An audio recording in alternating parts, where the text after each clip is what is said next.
What's up, everybody? It's your boy. Let's see. This is something new. It's your boy Montoya Smith, aka Black Socrates. Let me see about something. Let's see what I can do here. I might invite some. Let me invite some people. Let's see here. Let me invite.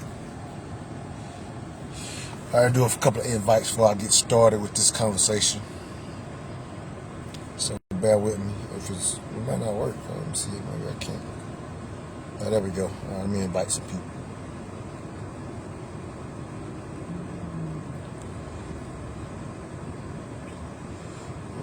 Let's do some invites.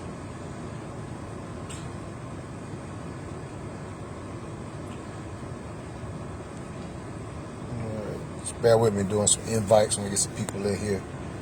We'll rock out with this one.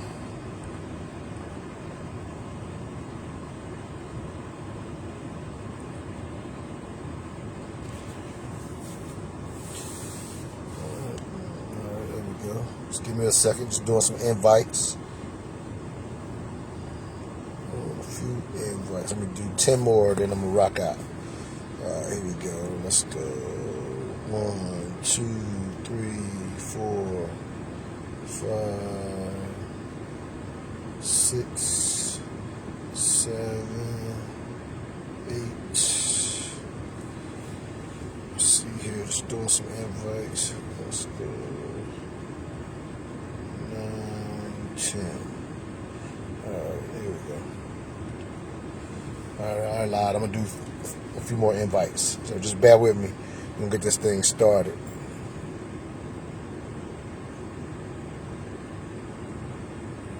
Alright, yeah. There's a lot of people on right now.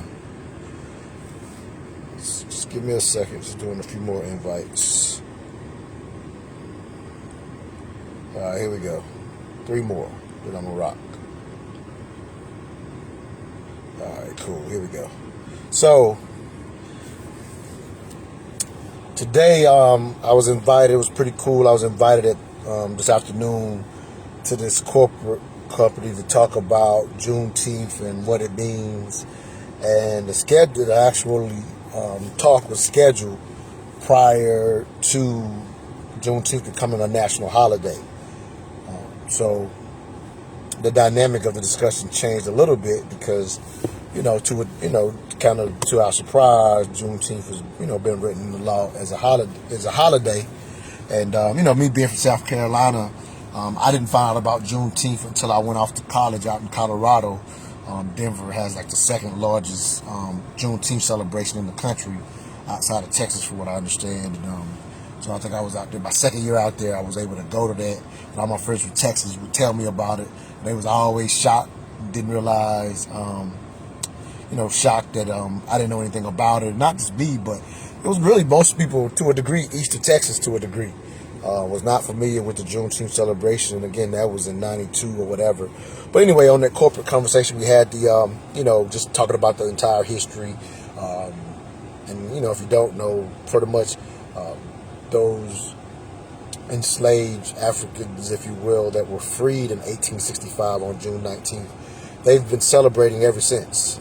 They've been celebrating since 1866. Well, they really celebrated getting freed, if you will, finding out that they were free. Technically, it was about 2 months after the Civil War, but, almost a little over 2 years or at 2 years after the Emancipation Proclamation, which was 1863.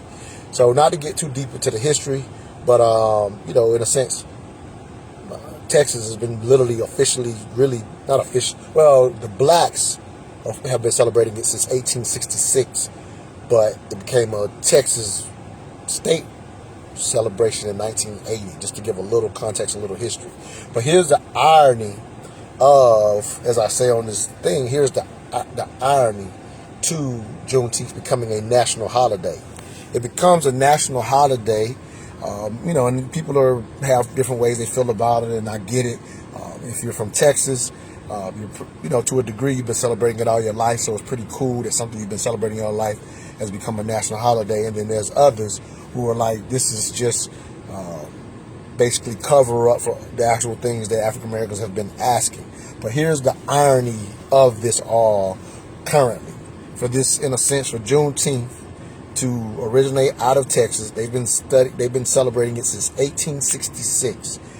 And then the year 2021, when it becomes a national holiday, you literally have legislation in the state of Texas right now literally trying to completely whitewash the history in the schools.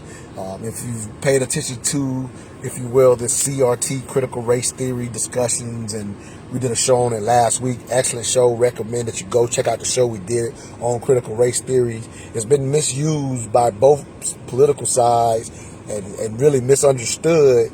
But literally, to have the irony of having the Juneteenth celebration become a national holiday, and literally the state of Texas specifically, there's a bill by, I guess, State Senator Toth is putting forth a bill that it passed the House, and then when it got to the Senate changed it, and one of the Senate members in the one of the representatives in the House was questioning Senator Toth on the bill, and literally he says, "You realize that this bill has taken all the language of Frederick Douglass out of the history, all the language of MLK, taken Native American history out of the history curriculum?" And Senator Toth says, yes, he was aware of this. So the irony of Juneteenth becoming a national holiday while there's a bill sitting in the Senate literally removing Frederick Douglass, Martin Luther King, Native Americans, Susan B. Anthony. This is literally debated. I watched this debate as I was preparing for my show last Saturday. Watched this being debated on the Texas legislation, I guess their government building floor, or whatever you might call that. So just the complete irony of it, so for all those who are like, this is just some type of cursory thing, for the most part, I don't know anybody, I shouldn't say anybody, they're definitely Anthony Anderson, he's a movie star or whatever. I have a friend who thought it would be a good idea, in a sense, to eventually make Juneteenth, in a sense, a national recognized day. So I've heard people kind of propose it, but never seen it, get any real teeth behind it.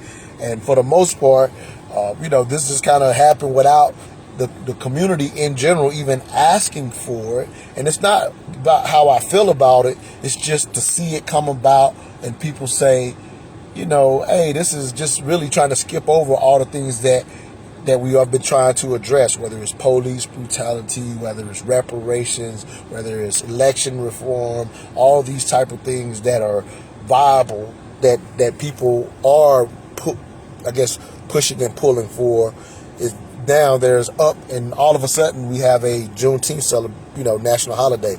Like I said, the conversation I was on, I was invited to be a speaker today on this corporate company. They're out of the company's spread out between the U.S. and Canada, and so we did a Zoom call where I was basically breaking down the history of Juneteenth, and because it was a corporate event, it was just really more informational and teaching the history.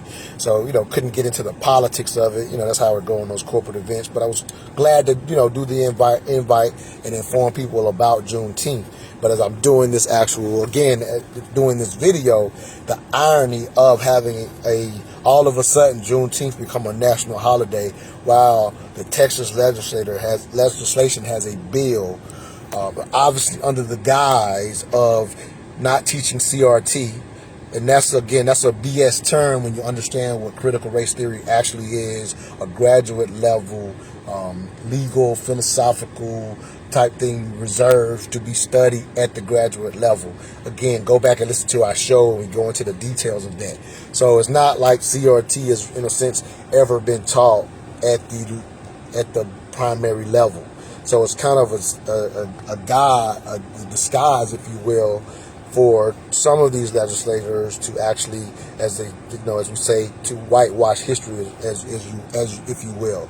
Some states are not going as hard as Texas, but the irony of, like, for example, here in Georgia, again, because this has become a national discussion, the way the bill is written in Georgia, it literally is written in a way where it doesn't it's not devoid. The curriculum is not devoid of teaching the truth, and it was slickly done in a way that's very different than what's being done in Texas. But again, the irony of that happening in Texas when the Juneteenth holiday becomes a national holiday, they literally have legislation getting rid of all the writings of Frederick Douglass in the history curriculum, all the writings of Martin Luther King, all the writings. It's the irony of it. So, just wanted to point out that really the hypocrisy of it, to a degree. And as I was doing the research, just to share this, when I was doing the research for the show last week, there's currently, I didn't know this until I did the research, there's, give credit to Rashad Ritchie from Indisputable. He has a brand new show on the Young Turks, and they pointed out that there are 7 states that don't even teach slavery in American history. Not that the goal is to teach simply and only about African Americans being enslaved. That's obviously part of the issue, that our history doesn't teach us all the other things that we've done to build this country, and all of the heroes that a lot that we wouldn't even have known about until Carter G. Woodson years ago started digging up, if you will, a lot of the history on our inventors, whether it be, Morgan for the, flashlight, and all these different inventors and all these significant roles that African Americans have played throughout history. But unfortunately, our children are not going to be taught typically in the public school curriculum. So that's why, as I always advocate, we have to make sure we're supplementing our children's education, because the primary school education already wasn't going to cover it. And then with the way this CRT is being politicized, some schools are going to cover it even less, to a degree. And again, some states, Georgia, even the Florida statute, the way it's written, Brother Ivory Tosin up at Howard University mentioned that it's actually to our advantage the way they wrote it up in Florida. So some states were, with this national push, in a sense, politics is a crazy game. So with this national push, it basically, some bills came forward in various states, if you will, but some states have, this is crazy they even have to do this, but they've written it in a way that you're not going to whitewash history, but still completely ironic, completely hypocritical of all places that Texas would write their bill the way that they did. So just wanted to highlight the hypocrisy of Texas, particularly what they're doing in their legislation, while a celebration that started in Texas became a national holiday. Crazy to me, but just wanted to give y'all my 3 cents on it. All I ask is that you think. Check us out tomorrow, 10 a.m. Eastern Standard Time, the Mental Dialogue Talk Show every Saturday. Tomorrow's show is can NFL players coaching at HBCUs bring those HBCUs back to glory? I have special guests, Coach Larry Scott, head football coach at Howard University, along with Catherine, sister by the name of Catherine, I can't think of her last name right now, but she's the band director over at Howard. We're going to have an amazing dialogue about, what's happening and how can we shore up our HBCUs. Some people, have different opinions on, in a sense, how we see our historical, black colleges and their usefulness, if you will. But the reality is, whether we recognize it or not, our HBCUs are still responsible for the majority of our black doctors, black scientists, black engineers. The majority of them are still coming from our HBCUs, and the reason college football is big business, not just because of the sport itself, but those programs attract students, believe it or not, by having those big time programs. So, Deion Sanders over at Jackson State, Eddie George just recently hired at Tennessee State. Ray Lewis and Ed Reed have expressed interest in going to coach at the HBCU levels. Larry Scott, our special guest tomorrow, he was offered an assistant job of all places at Alabama, the Crimson Tide, the cream of the cream of college football, if you will. He turned it down because he wanted to finish his mission at Howard University. So that's only to be commended. But can players, NFL players, and people of that notoriety start going back to HBCUs, start getting those 5- and 4-star players, and what would it mean for those HBCUs. So if you know of any HBCU graduates, please let them know about tomorrow's show, because we definitely want to get their input on can those players coming back to coach at the HBCU level bring the HBCUs back to glory. Dion put out after the draft how he was so disappointed that no HBCU players were drafted, although he felt like he had played against players who should be in the league. And so it's a lot to discuss with that, but join us for that as well. And if you're just now tuning in, go back and listen to my thoughts on the irony of Juneteenth becoming a national holiday while there's currently legislation in the Senate to be voted on by the state of Texas of literally whitewashing history even more so in that state. Pretty hilarious, pretty ironic for it to happen at the same week that the Juneteenth became a national holiday. And that's just for the people that just jumped on. But go back, check it out. Hope y'all tune in tomorrow to the Blog Talk Show. I'll make a big announcement. We coming, y'all. The Mental Dialogue Community Club. Join what we're doing over at mentaldialogue.com. We basically are trying to create a nationwide virtual neighborhood where African Americans learn to do trade, services, business, and ideas. We're already doing it. We've been doing it for some years. We're ready to expand it. Be a part of our expansion. mentaldialogue.com and become a supporter or a member of what we do. It's your boy Montoya Smith. All I ask is that you think.